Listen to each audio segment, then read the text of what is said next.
what I loved about the movie was not only what it was about, but literally the kind of movie that it was, because it reminded me of Mike Nichols and Working Girl and The Secret of My Success and all the kinds of movies that I grew up with that I loved. And they're wish fulfillment movies. They're sort of like Cinderella.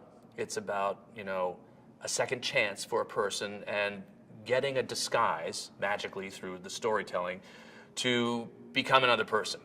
And then you have to deal with the fallout of the lies, the betrayal, as you're achieving your goal. And so the audience is knowing that you're headed towards a cliff, but they're enjoying the story, but cringing at what they know is about to happen.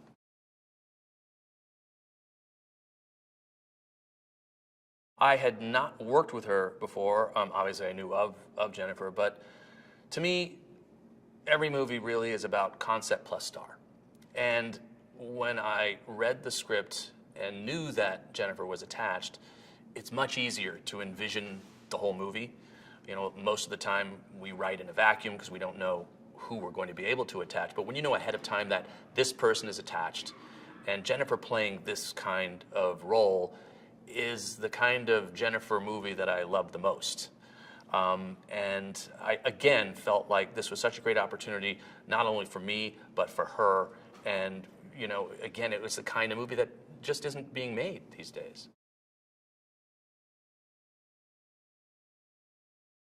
What I love about this movie is that it is a comedy, it has romance in it, and it has a lot of heart. So would I call it a romantic comedy? Not really. Would I call it a comedy? Yes. It could even be construed as a dramedy, because I think comedies that really last are ones that have a message and ones that have meaning, that aren't just about the jokes. And so if you can tell a story that people can relate to and see themselves in, then that's going to resonate. And I think those are the movies that will last.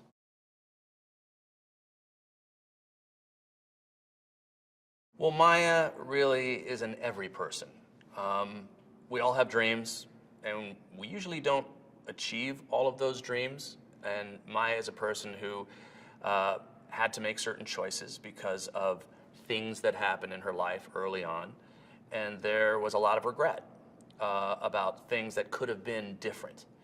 And as she tries to climb up the ladder, things don't go her way. And she blames some of those past decisions, as maybe those are some of the reasons why they're not going my way right now. And I think a lot of people can relate to that. We had a child too early. We left school to support someone. You know, someone got sick and we had to change our course in life. And then they blame those things. But really, it's those things that happen in a person's life that are unexpected that ironically help shape you. And you would never become the person that you are without all those other unplanned things.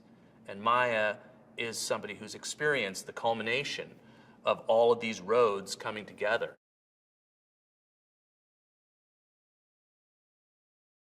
It was an absolutely natural choice to go to Leah Remini to play Jennifer's best friend, you know, because in real life they are two goofballs. I mean, they are hilarious.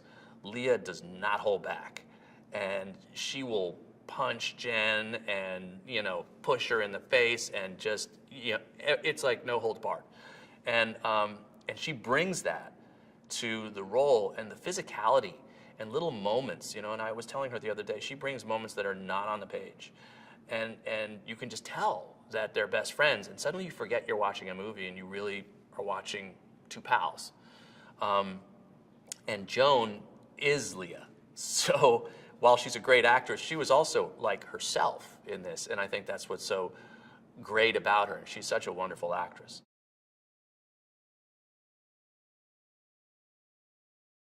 Zoe, played by Vanessa Hudgens, is an interesting character because she comes across as sort of your typical competitor, the villain, the competition to Maya at this new company. Obviously, there are a lot of interesting surprises ahead because she is not who she appears to be. And the trick here was to find someone who could convey both personalities of what we were looking for in that character of Zoe. And Vanessa really blew us away.